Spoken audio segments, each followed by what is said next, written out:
Okay. This is Loren Moss with Finance Columbia and Cognitive Business. I'm here with Praveen Sengar, the CEO of Etek. Etek is a security company located here in Bogota, doing a lot of interesting things. I think you have not quite a year as the new CEO, truly a global citizen. You're bought in to really energize things. So tell me, we recently had an executive roundtable that you sponsored, and you did a survey during that, and you found some interesting takeaways. We had some of the CIOs of some of the largest Andean companies, especially Colombian companies, and we look at where they were on their journey during digital transformation. But then this year, 2020, has really upended things and really changed things in ways that nobody could have predicted before. What were some of the key findings that you found during that executive roundtable, especially with the survey that you conducted during it? Sure. Thank you, Loren. Appreciate your time. So, Loren, I want to add one point about Etek. You know, Etek is a U.S. company registered in Miami, Florida, with expansion, with current presence in Colombia, Peru, and Brazil. And we just started our APAC operations, so we now have presence in Asia Pacific as well. And a lot of clients, and just signed our first global customer. It's 25 locations, global Zero Trust Network rollout. Congratulations. Thank you. So coming back to the roundtable, I just want to add that it was an interesting experience talking to customers, and it is always good to connect with customers and hear from them what's going on in the market. I think the global COVID crisis and pandemic has changed a lot of things, and it has brought a new normal for customers, and they are facing this new normal in a different way right now. I think one of the major findings from the interactions was that everyone is focusing on going beyond COVID-19 and trying to survive and thrive. So the theme is around surviving and thriving, and trying to what they can do differently to expand in the coming years and retake the growth that they have been witnessing for the last many years. The other thing is everyone is looking at embarking on digital transformation. They want to go on digital, they want to go in closer to the customers, they want to find new ways of engaging with the customers and new ways of doing business with the customers. The concept of work has changed. So now you're working from home, you're sourcing manpower from any location globally, you are defining new ways of engaging and collaborating among each other. So the concept of work has changed, and that is a key requirement that many customers are facing. I think the threat landscape has changed a lot because the threat vectors have changed, because you are suddenly opened into a new way of working, and you're no longer working in the four walls, you're going out and working from different locations. So the threat landscape changed and the number of security threats increased. That's kind of a bigger concern for customers. They're looking at more adopting of new technologies and innovations. They're going after cloud more aggressively. They're looking at cloud. They're looking at how they can do things differently. They're looking at automation, analytics, AI, and all those things they can leverage, and they can do things better and differently. And I think another thing is that they really have to find efficiencies within their organizations. So they have to really make more and more efficiencies, and that's what they're focusing right now. How we can do things differently, how we can do things efficiently, and how we can optimize ourselves.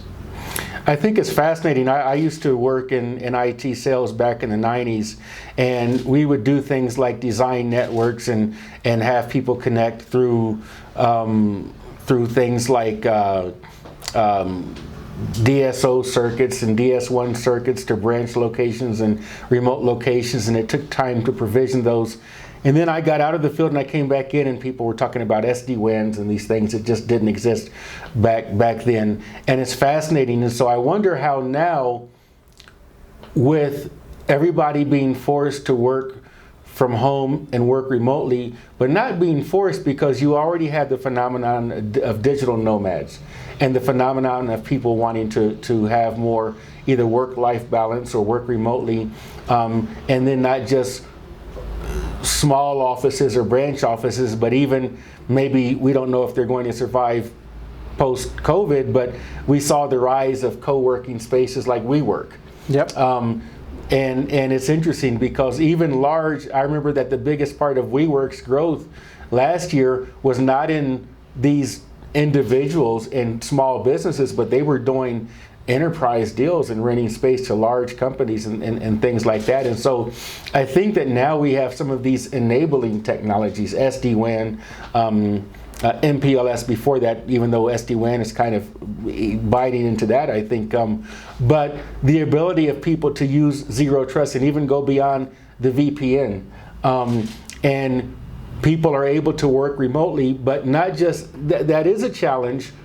But I think that also there are some technologies out there that enable things where, no, the platforms and the enabling technologies already exist. So I wonder how much of the security factor is in securing the technology, but I would imagine that the human element is also a big factor in that, isn't it? Great, yeah, Loren. So I think you raised multiple points, Loren, and maybe I'll come to the human factor later. I think one of the biggest challenge right now as enterprises, that they're facing is how they can optimize their work, the way they have been working, and how they can move efficiently forward. So I think the concept of work, as I mentioned earlier, will change. None of the organizations are looking at coming to office permanently.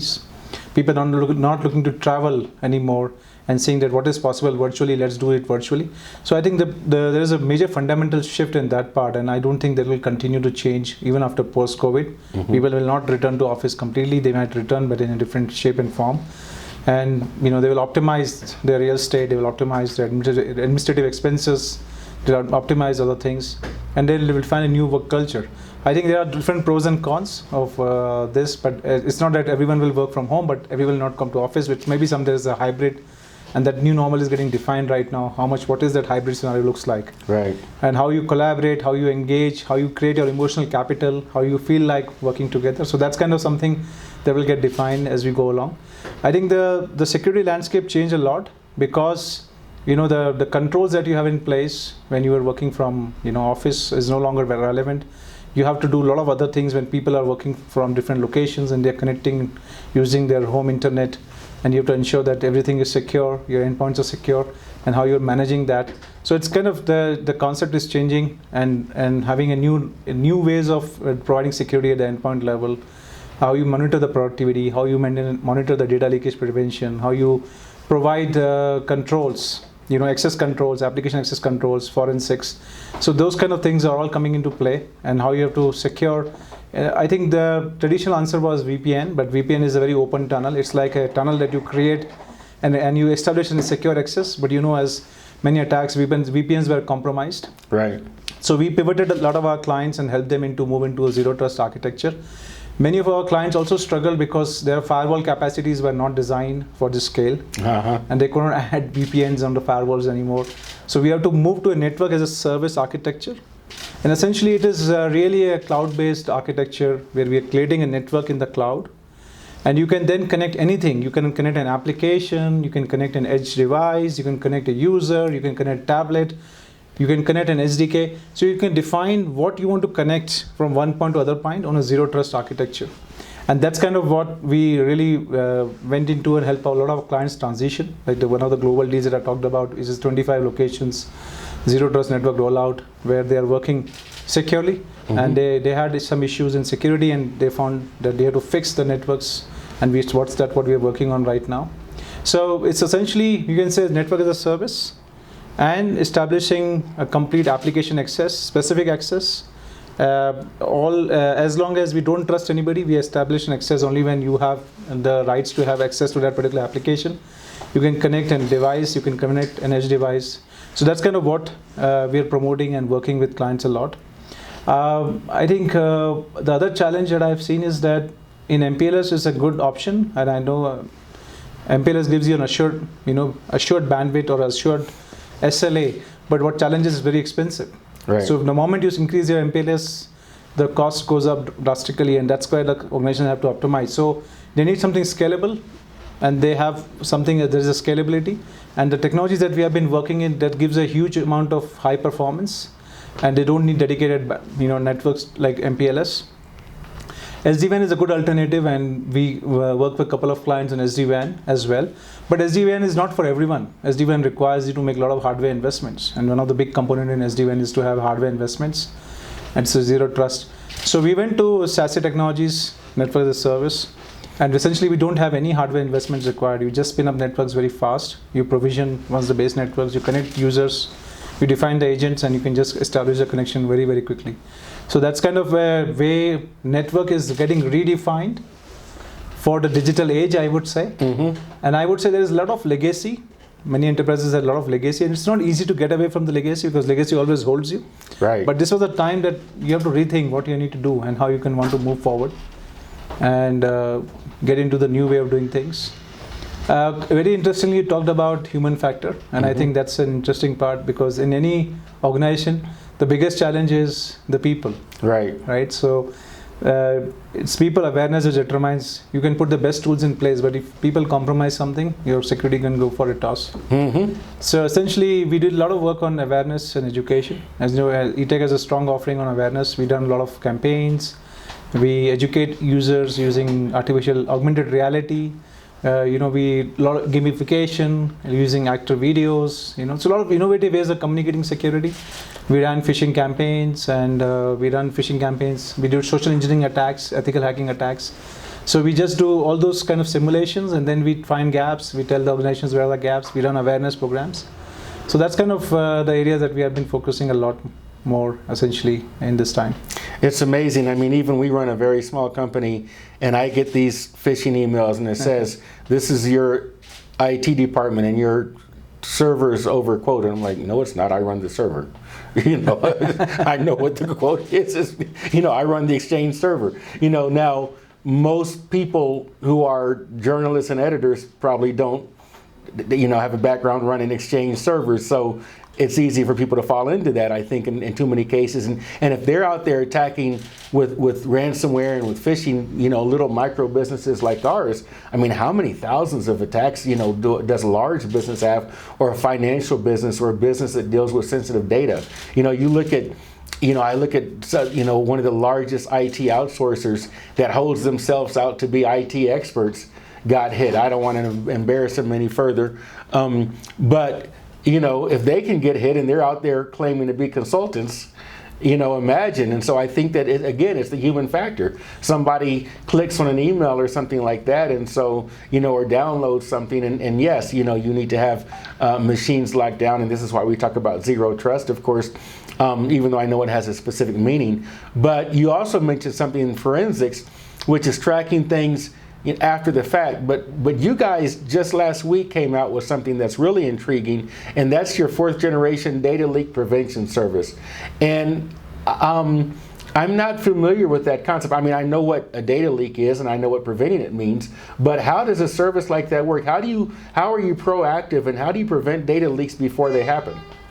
Sure, that's a great question, Loren. So if you look at the data leakage prevention, the old generation tools that are there, it's not that it's a new concept. Many tools were existing before. However, it all depends on human classification. So you have to classify data. It's like, certain sensitive files, and you will do a human classification. Okay, this is sensitive information, this is confidential information, this is non-confidential information. And then you put all the controls in place, and then but it's not really practically possible to define what is sensitive, what is not sensitive, and that's kind of where the struggle with many organizations had. Right. So data leakage prevention was never easy to prevent and to deploy for an organization and to successfully gain out of that. So now the technology has evolved. We have moved into an artificial intelligence, machine learning platforms. So the platform learns on the process, and it will start, giving you results, and then you can say, okay, this is false positives, this is real, this is true, and then machine learning algorithms keep improving, and then you start preventing data leakage, much more robust. And it works across all different layers. You can work across data repositories, applications, networks, endpoints. So you're just kind of your gamut of the whole protection of data leakage is increasing. And you're not working at the endpoint level, or you're working at the network level. You're just working across applications, networks, data repositories, and this. Plus, you can monitor it with your, MDR. You can monitor with your SOC offering. You can have a real-time alerts against your policy compliance, so you can know what is the violation happening. If I'm sending a sensitive content on a personal email, and sometimes you might see that there are a lot of email IDs in your Outlook, and you might not know which is personal, which is official. As example, have the same name, and sometimes you choose the personal name, and by mistake you send it. Right. And then you say, okay, this is a mistake because I have marked this document which has gone to another email ID. Then the tool will detect it. It said this is not a policy compliance. It is not allowed. It'll send to the person, reject it to the person, or it can send to the manager for approval. And then you can send it back to the user, ask them to remove that particular email ID and send the information again. I remember once, when I was CIO in the APAC region, running 13 countries, I got an email. One of our sales guy got an email from the bank. Okay, and in that email there was confidential information. There was some employee data, and this is in Singapore. Immediately, it was kind of 2 days or 3 days back. They got the information. The sales guy never informed anyone. He just deleted that email. Right. The bank detected that that this information has been sent to external party. Then they called almost 3 days later. I got on a call urgently in the night, and they called me, and they have to report to the regulator that there's a violation. And I have to just get on a call, and then we have to sort it out. We have to go into the servers. We have to clean it up.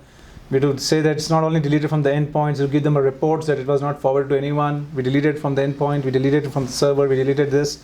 There is also not in the backup and archive. And then we have to submit the whole reports to auditors. And how much did that cost for something that wasn't even originally your problem? It was not our problem. So that's kind of where the challenge happens. And this is one of the large banks. I don't want to name them, but essentially I'm just going to give an example that these are simple things that happen today. And this is where this kind of tool works, which gives you a complete protection against all different platforms. I remember when I was back in the US and I worked for a decade in securities, and you have your big broker dealers that are centralized, and you're an employee. It's almost like a bank, right? Or a lot of them are banks. But then you have a lot of independent broker dealers that go through affiliations and clearinghouses, and I worked at I ran a small independent broker dealer, and the problem that we had, which was a nightmare, was the compliance, because on one hand we're independents, but we're affiliated with this large broker dealer, and anything we do, whether it's an accident or maybe somebody has bad ethics, they're the ones. We would get in trouble, but they would get in trouble too. And there was always the balance of how do we let people retain their independence while at the same time keeping compliant. Yeah. And it was, chat was just really taking off back then. I'm talking about 15 years ago. And they were saying, how do we because clients are going to want to contact you with chat. Now we use WhatsApp more than we use voice, right? And how do we let our clients use this but stay compliant? And of course the regulation hadn't caught up with that yet, and though that was a challenge. And so to really look at that, and to look at how much of a process like that one has to be manual, and how many man hours that they have to involve on their side, plus their regulatory exposure, and on your side, even though it wasn't anything that your company did, still to help them out, maybe they were a client, how much time and expense would you have to go through? And I think that something like this would make sense, not just for financial institutions, but medical institutions. In the US, we have HIPAA laws. Here in Colombia, they have protección de datos, data protection laws that are stringent, almost like the European model, GDPR, for example. And how do we not just go back after the fact, but when you can prevent it, if you got a service that can prevent that, it just makes sense, and it sounds like something that can save a lot of money for companies.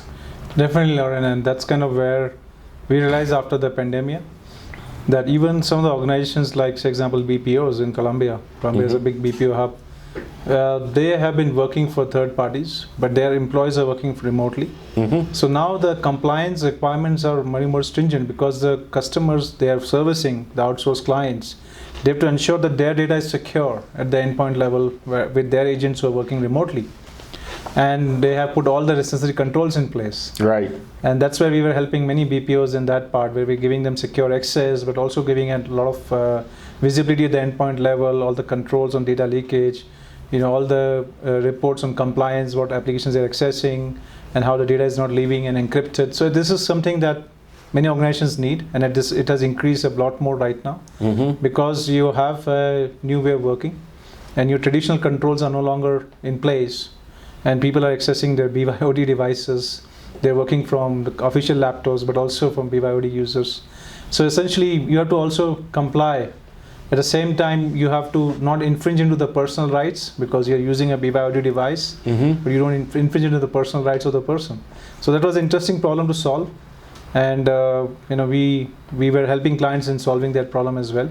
We went to a desktop as a service offering where we said that, okay, you have a virtual desktop running in the cloud, sitting in the cloud, and you can work with Amazon Workspace or Microsoft Virtual Desktop, fully secure. So we had all the security controls like DLP, endpoint protection, EDR solutions on that, and we had all the other controls like network zero trust connections, and we were giving that as a service to customers.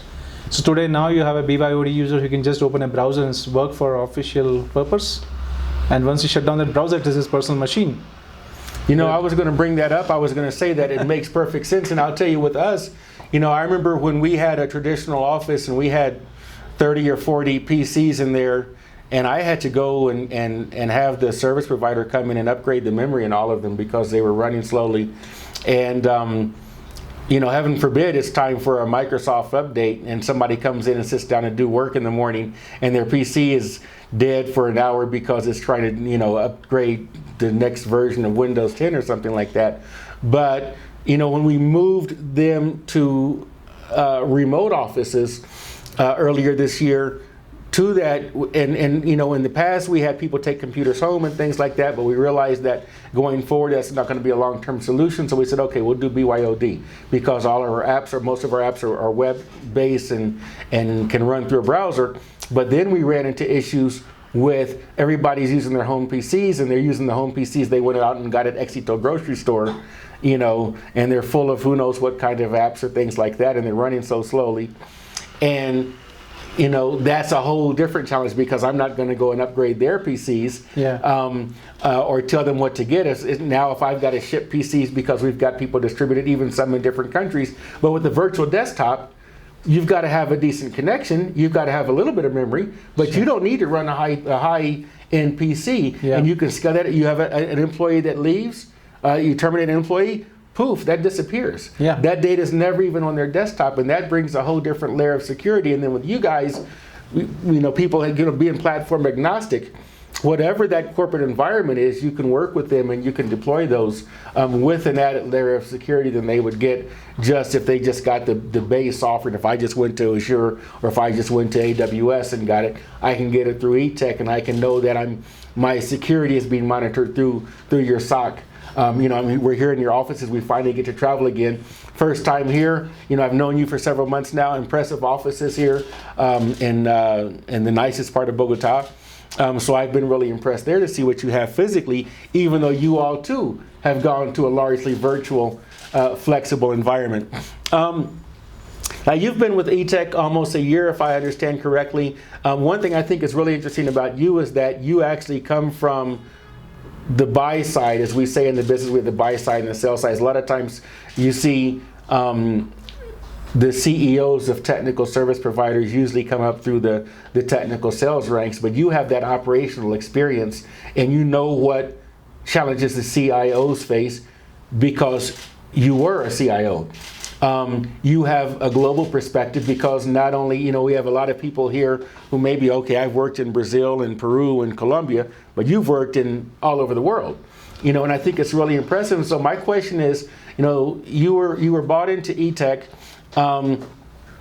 What were you bought in to do besides obviously manage and run a company? Tell me about your strategic vision and where you want to take Etek. My impression, talking to other Etek people, is that you were brought in to really take the company to a different level in its evolution. You had its first generation with its founders, but then really the company, as you guys are going global now, you're going from beyond a Colombian company, beyond an Andean company, to a really global company with a presence in Asia, with a presence, well, you're headquartered in North America, but a focus that's now extending beyond Latin America. What is not just your strategy, but what is your vision for the company as not just the manager, but the leader?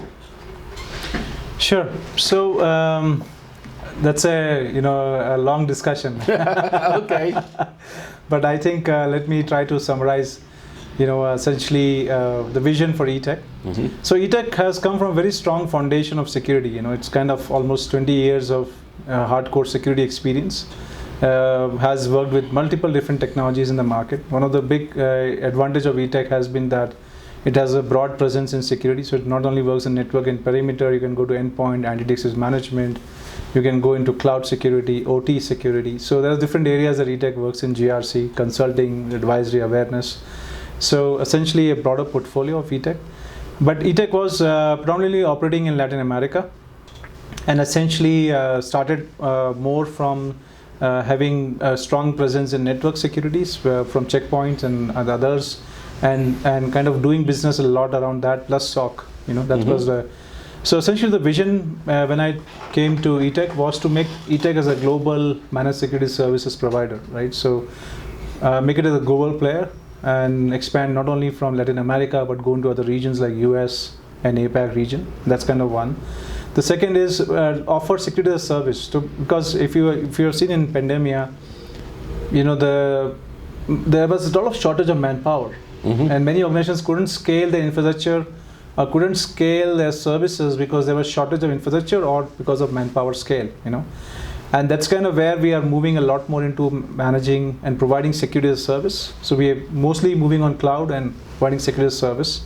So that is the second area that we are focusing as a vision, and that everything should be as a service available to enterprises to consume, right, and scale as they want to scale. The third area that we feel is that security is very, very fragmented, and it is not about you're having thousands of tools in the market. Everyone wants the different tools, but somewhere enterprises are not happy because they're not still very secure. So they still see attacks despite so many investments, right? So we feel that we have to go with the more advisory led. We have to help clients how to optimize those tools. We have to go with our MDR or XDR strategy, bringing these tools together and make them work together with a focus on incident response, because ultimate goal is incident response and threat mitigation. Right. It's not, you don't need more tools with more alerts. You need incident response, and you can able to contain the threats, and you can proactively secure and can evolve as the threat landscape evolve. That's the ultimate aim of a lot of organizations, and that's where we are going. How we can make them compliant, how we can make them, we can prevent threats, and we can give them threat response, and we can have a tighter governance because they want visibility. What is the impact of security in the business? Right. Because as a CIO, but the biggest challenge for me was justify investments and tell me what is the business impact I'm making. I'm working with the business, growing with the business, and understanding business vision, bringing technology and security together to that business vision. And that's the biggest challenge for many CIOs and CISOs, how they bring technology to the level of business as a partner to business, right, and making it in line with the business expansion or business growth or business plan. And that's kind of where security is not a business deterrent or stopping the business, but enabling business to grow faster. And that's what essentially the biggest challenge for many enterprises. So we are working on that part. We're building a lot of innovation and transformation because, as I said, security landscape has evolved. So it's going beyond today. Like somebody says, "Oh, we look at EDR," but what do you talk about? Memory security in the memory stack. Look at the security in the. So you just look at innovations. How do you look at identity orchestration across applications? How you can look at DevSecOps? How you can develop your applications much faster? How you can migrate to cloud? And take your intranet to internet and transform your networks and transform your security to support that. How do you migrate your applications to cloud? So these are different areas where we are working on security, so bringing innovation and transformation to the clients and being their security partner. And I think bringing the best in class, everything best in class services, best in class technologies, best in class platforms that we can provide to the customers. So that's kind of where we are focusing as vision. And everything centered around clients and slide to the core of everything. And that's kind of the vision we have defined, and we build our values and culture in the organization on those lines. So I wanted to ask you, during the roundtable, a lot of clients are in different stages of their digital transformation journey. But what, you did the survey, and what were the takeaways? What did you find out really by having this roundtable conversation with the CIOs? Sure. So Loren, I think in digital there are different flavors across different organizations, what they're doing. One of the key aspects around digital is to how to engage with the customers on digital channels. So customers are talking about opening stores or opening online stores,